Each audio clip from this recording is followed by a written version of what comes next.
we see how this now hoist we have erected the hoist. Now we give the power supply, and after giving the power supply, we'll start the hoist. And before starting the hoist, I will tell you what are the things to be done or not to be done. Always we have to see that first when we are erecting the hoist, then we'll start the button, then we'll check all the limit switches, whether that limit switches are operating properly. Then we'll check the direction of the hoist, direction of the when we are pushing the downward button. Our motion should be the door block should go down, and if it is not, in that case we have to change the phase sequence of the main supply. Then after changing the phase sequence, we'll see the direction of the hoist, that is the lower block.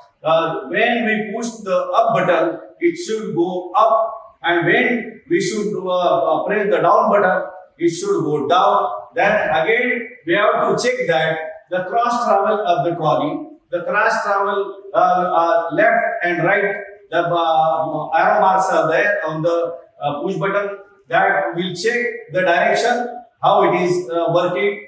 After that, we have to see that our load should be in the center of the beam.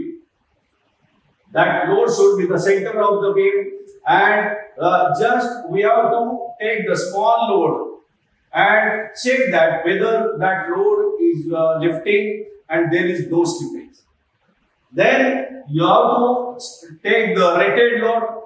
In any case, one should not exceed the rated load of the hoist. In this case, it is the 2-ton hoist. Then one should not lift the more than 2-ton load. That may cause damage to the hoist or the motor also. Your performance of the hoist will affect, and that will damage the parts. So take care that you always leave the load which is always less than your rated capacity. Then you should not lift the load. Angular loading is not allowed at all. If somebody is doing the angular loading, that will damage the rope of the hoist, and that will damage the rope guide of the hoist, and it may cause the overriding of the rope.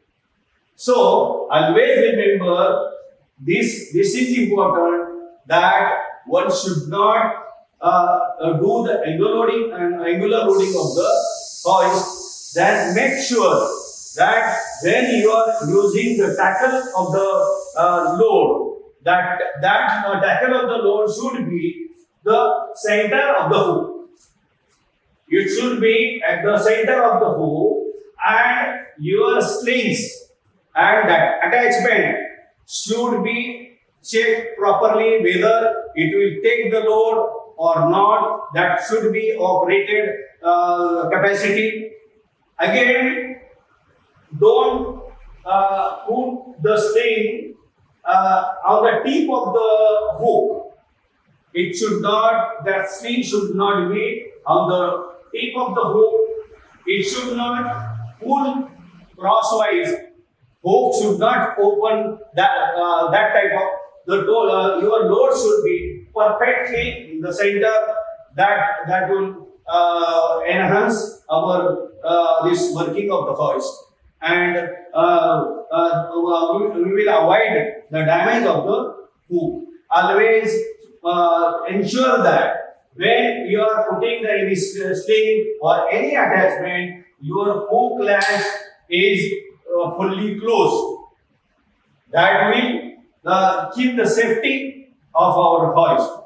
And again, you have to see that your CT limit switch, that is the cross travel limit switch, that are in the proper position, so that your maximum reach of the hoist is maintained.